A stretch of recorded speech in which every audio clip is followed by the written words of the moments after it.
छोटे से गांव में एक आदमी रहता था जिसका नाम राजू था।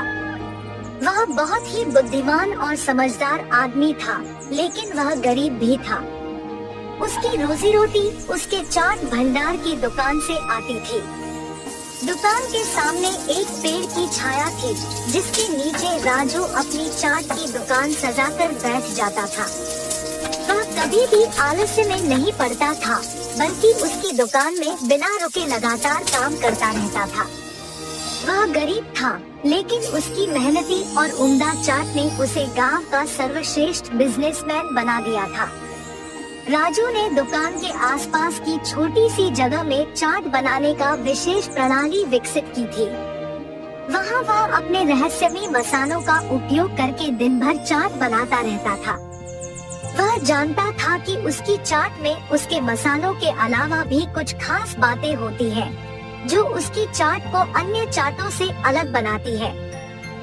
उसकी दुकान के आसपास खड़े गांव के लोग उसकी चाट का स्वाद लेने के लिए कातर होते थे। गांव के लोग उसके चाट की दुकान के लिए जाने वाले थे, क्योंकि उसकी दुकान में वो खासियत थी जो किसी अन्य जगह पर नहीं मिलती थी। राजू की दुकान पर हमेशा भीड़ लगी रहती थी। वह अपने चाट और पानी पूरी के साथ एक खास मसाला मिलाता था, जिसके बिना चाट का स्वाद अधूरा लगता। उसकी दुकान के सामने की सड़क पर बच्चे, युवा, बुजुर्ग सब खड़े होते थे। उसकी दुकान की ओर देखते ही मुंह में पानी आने लगता था। राजू की विशेषता थी उसके रहस्यमयी मसालों में। उसने अपनी दुकान की चाटों को वो खासियत देने के लिए उन मसालों को तैयार किया था, जिनकी बात सुनकर तो किसी भी चाट के शौकीन की जीभ चिढ़ जाती। गांव के लोग राजू की दुकान के खास खाने के प्रति प्रेम में डूबे रहते थे। रोज वे उसकी दुकान पर आते और उसकी चाट का आनंद उठाते थे। उनकी चाट देखकर कोई भी अपनी जीभ बचाने का प्रयास नहीं कर पाता था। उसके खास मसाले और सांभर सॉस के साथ मिलकर उसकी चाट को खाने का मजा और भी दोगुना हो जाता था। एक दिन राजू ने एक नया आविष्कार किया। वह अपनी दुकान पर दही वड़ा की जगह पर पेप्सी वड़ा पेश करने लगा। पेप्सी की मिठास और चटपटाहट ने उसे यह विचार दिलाया कि क्यों न इसे दही वड़े की जगह पर प्रयोग किया जाए। राजू ने पेप्सी वड़े को तैयार किया और उसे अपनी दुकान पर बेचने लगा। इस नए आविष्कार के बारे में सुनकर कुछ लोग उसके साथ मजाक करने लगे, जबकि कुछ लोगों को यह नई और अलग स्वाद का अनुभव करने में मजा आया। राजू ने सोचा, विचार करने में कोई हानि नहीं है। उसने पेप्सी वड़े के साथ उसके खास मसाले मिलाए और यह नया व्यवसायिक प्रस्ताव अपने गांव के लोगों को प्रस्तुत किया। उन्होंने इसे पेप्सी चाट के नाम से पुनर्जीवित किया। पेप्सी चाट की खास मिठास, ताजगी और नयापन ने गांव के लोगों को प्रभावित किया। शुरुआत में जिधर कुछ लोग उसके साथ मजाक करते थे, उतने ही लोग उसकी नवाचार को स्वीकार करने लगे। धीरे धीरे पेप्सी चाट ने अपनी पहचान बनाई और गांव के लोगों की पसंद बन गई। राजू की दुकान में गांव के लोगों की सड़कों पर खड़ी भीड़ अब भी उसकी खास मसालों की खुशबू से महकती रहती थी, लेकिन अब उसके चाट की दीवानगी का दूसरा नाम पेप्सी चाट था। राजू ने दिखाया कि नए आविष्कार से नई राहें खोल सकती है, और जब तक आप मेहनती हैं और अपने काम में नयापन डालते हैं, सफलता कभी दूर नहीं होती। एक लंबे समय पहले एक गांव में सुरेश और कीर्तना नामक पति पत्नी रहते थे।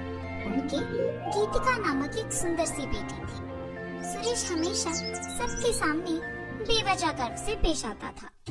एक दिन शाम के समय में कीर्तना उनके घर पे वड़ा पाव बनाती है। कीर्तना, तुम्हारे हाथ का ये वड़ा पाव सच में बहुत स्वादिष्ट है। और इतने में उनके घर सुरेश के रिश्तेदार आते हैं। अरे सही समय पे आए हैं, मेरी बीवी अभी अभी गर्मा गर्म वड़ा पाव बना रही है, बहुत स्वादिष्ट है।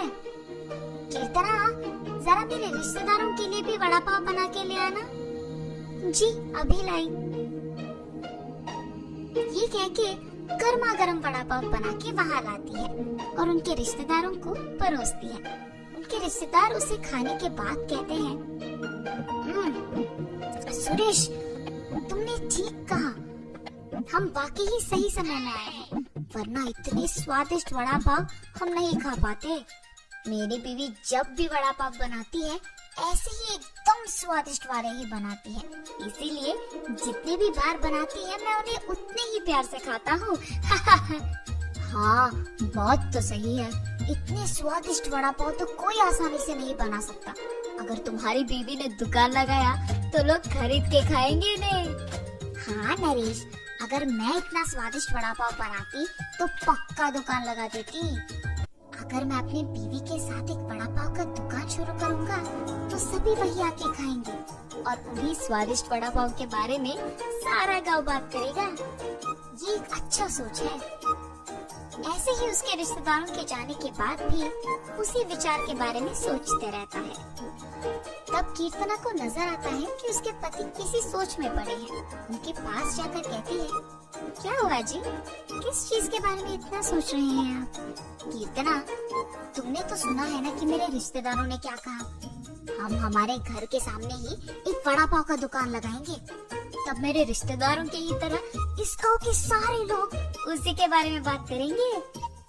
ठीक है, आपके विचार के अनुसार ही हम वड़ा पाव बना के बेचेंगे, लेकिन आपको अब से ऐसे बेवजह गर्व की बातें करना बंद करना पड़ेगा। अगर आप इसी बात को मानकर अपने बर्ताव को बदलने का वचन देंगे तो ही हम ये व्यापार शुरू करेंगे। हाँ, अब अगर मैं अपनी बीवी की बातों को नहीं मानूंगा तो वो शायद व्यापार शुरू करने के लिए नहीं मानेगी, और मैं ख्यालों के अनुसार और मेरे ख्यालों के अनुसार कुछ नहीं होगा। ठीक है कीर्तना, तुम्हारी इच्छा के अनुसार मैं अपना बर्ताव बदलूंगा। हम कल से ही वड़ा पाव बना के बेचेंगे। और ऐसे ही वो बाहर जाकर वड़ा पाव की तैयारी के लिए जरूरी सामग्री लेकर आता है और अगले दिन नरेश उनका दुकान शुरू करके उसकी बीवी को वड़ा पाव बनाने के लिए कहता है। कीर्तना उसके पति के बातों के अनुसार ही वड़ा पाव बनाना शुरू करती है। स्वादिष्ट और गर्मा गर्म वड़ा पाव, आइए बाबू आइए।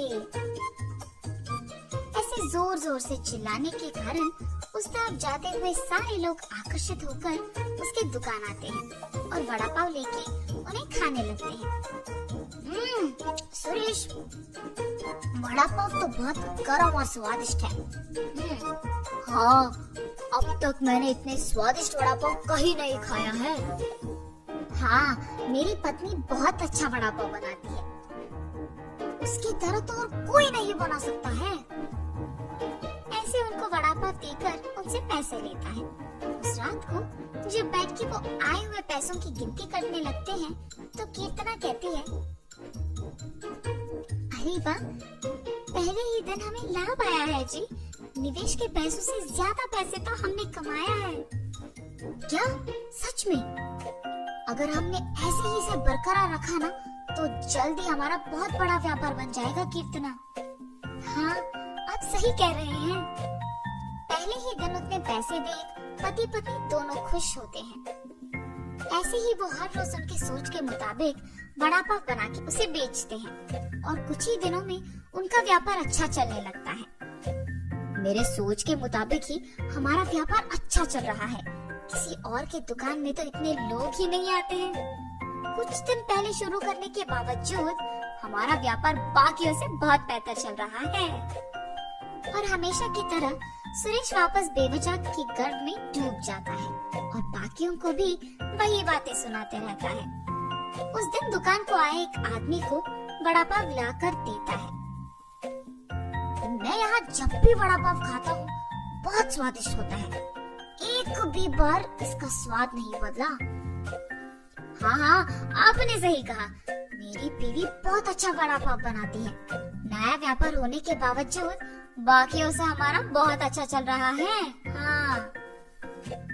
ऐसे ही वहाँ मौजूद सभी से बात करता है और ऐसे ही बात करते हुए वो उन लोगों से पैसे लेना भूल जाता है। उसके पैसे ना लेने के कारण सभी वहाँ आके उसकी गर्व की बातें सुनकर पैसे दिए बिना चले जाते थे। कुछ दिन बाद सबको जब सुरेश की कमजोरी का पता लग गया तो वो वड़ा पाव मंगा के उसे खा के पैसे देने के लिए उसके पास जाकर वड़ा पाव के बारे में बात करना शुरू करते थे। सुरेश उनकी बातों में पड़ के गर्व की बातें करता था और उनसे पैसे लेना भूल जाता था और कुछ देर बाद वो लोग वहाँ से पैसे दिए बिना चले जाते थे। सुरेश की इस बर्ताव के कारण उनके व्यापार में नुकसान होता है और अचानक उनके सपने टूट जाने पर पति पत्नी दोनों बहुत निराश होते हैं। कीर्तना, मुझे माफ करो, इस सब का कारण मैं हूँ। मेरे इस झूठे गर्व के कारण ही सबको मेरी कमजोरी का पता लग गया और उन्होंने उसका फायदा उठाया। इसीलिए हमें अब नुकसान भुगतना पड़ रहा है। ऐसे कह के बहुत दुखी होता है। आपको अपनी गलती का एहसास हो गया, बस ये काफी है। अब से हम हमारा व्यापार ढंग से चलाएंगे। ठीक है कीर्तना। और तब से पति पत्नी दोनों उनका वड़ा पाव का व्यापार बहुत अच्छे से चलाते हुए खुश रहते हैं। हस्तिनापुर नामक एक सुंदर गांव में आदित्य और हरिता नामक पति पत्नी रहते थे। उनका वीना नामक एक सुंदर बेटी भी थी। आदित्य उसी गांव में गोभी मंचूरिया बना के बेचता था। वो हमेशा एक बहुत अमीर आदमी बनने की ख्याल देखता था। ऐसे ही दिन में सपने देखते देखते वो अपनी निजी जिंदगी को भूल ही जाता था। एक दिन आदित्य गोभी मंचूरिया बना के उसे बेचने लगता है। गोभी मंचूरिया, ताजा और स्वादिष्ट गोभी मंचूरिया, एक प्लेट का सिर्फ 40 रुपए। आइए बाबू आइए। उसकी चीखें सुन और उसके दुकान से आ रही अच्छी सुगंध को देख सभी उसके पास जाने लगते हैं और वहाँ का गोभी मंचूरिया खा के ऐसे कहते हैं, अरे वाह आदित्य, गोभी मंचूरिया एकदम मस्त है, कमाल है। अरे हाँ आदित्य, ये तो बहुत ही बढ़िया है, तुमने एकदम बढ़िया गोभी मंचूरिया बनाया है। ऐसे ही सारे लोग उसके गोभी मंचूरिया की तारीफ करते हुए खुशी से खाते रहते हैं। यही तो चाहिए मुझे। एक दिन मैं ऐसे ही गोभी मंचूरिया बना कर बहुत ही अमीर बन जाऊंगा और मैं एक बड़ा सा गोभी मंचूरिया बनाने वाला दुकान लगाऊंगा और वहाँ पे भी मैं नहीं बल्कि मेरे नीचे काम करने वाले वहाँ गोभी मंचूरिया बनाएंगे। मैं बहुत जल्दी बहुत ही अमीर बन जाऊंगा। वो दिन दूर नहीं है जिस दिन मैं अपना खुद का दुकान चलाऊंगा और मुझे बहुत सारे पैसे मिलेंगे और मैं खुशी से जी पाऊंगा। ऐसे ही वो उसके ख्यालों में खो जाता है। आदित्य, अरे आदित्य, अरे ये क्या हो गया इसको? इतनी बार बुलाने के बावजूद नहीं मुड़ रहा है। हाँ, इसके बारे में ये तो सबको पता है। ये हमेशा उसके ख्यालों में खोया हुआ रहता है। दिन में ही सपने देखता है और निजी जिंदगी भूल ही जाता है। इस गांव में अब तक किसी ने भी इसको मंचूरिया के पैसे नहीं दिए हैं। इतना खोया हुआ रहता है ये। चलो, अब इसको बुलाकर कोई फायदा नहीं है। उस आदमी के ऐसे कहने पर वो दोनों वहाँ से बिना पैसे दिए चले जाते हैं। आदित्य के इस बर्ताव देख उसकी बीवी बहुत चिंतित होती है। उसको हमेशा इस बात का चिंता रहता है कि ऐसे ही अगर आदित्य अपनी निजी जिंदगी के बारे में भूल कर सपने में ही जीता रहेगा तो उनकी बेटी का पढ़ाई का क्या होगा। और इसी बात को लेकर वो हमेशा दुखी रहती थी। हर रोज अपनी बेटी के बारे में और अपने पति के बारे में ऐसा सोच कर चिंतित होने से कोई फायदा नहीं है। मुझे अब खुद ही कुछ करना होगा। मैं देखते देखते अपनी बेटी का जिंदगी खराब नहीं कर सकती। इसीलिए मैं खुद से पैसे कमाऊंगी। कोई भी काम करके मैं पैसे कमाकर अपनी बेटी को पढ़ाऊंगी। अरे हाँ, मेरे पिताजी तो उनके खेत में गोभी उगाते हैं ना। मैं भी उनकी सहायता करूंगी और ऐसे ही मैं पैसे भी कमा सकती हूँ। तो चलो, मैं गोभी उगाकर आए हुए पैसों से अपनी बेटी को पढ़ाऊंगी। और उसके फैसले के मुताबिक ही हरिता उसके पिताजी के खेत में गोभी उगाते हुए उनकी मदद करते हुए आए हुए पैसों से उसकी बेटी को पढ़ाती है। ऐसे बहुत दिन बीत जाते हैं। एक दिन जब आदित्य उसके दुकान में गोभी मंचूरिया बना रहा था तो उसे एक आदमी उसके कार में उसके आगे से निकलते हुए दिख जाता है। उसे देख वो अपने आप में सोचता है, मुझे जल्द से जल्द इस गांव में सबसे अमीर बन जाना होगा और इसके बाद मैं सबसे बड़ा कार खरीदूंगा और ऐसे ही सारा दिन उस गाड़ी में घूमता ही रहूंगा। ऐसे ही ख्यालों में खोए हुए वो दिन में सपना देखने लगता है कि वो उस गाड़ी में बैठा है और पूरा गांव सैर कर रहा है। इतने में वो भूल ही जाता है कि उसने गैस पे गोभी मंचूरिया को लगा दिया और उसे बंद नहीं किया।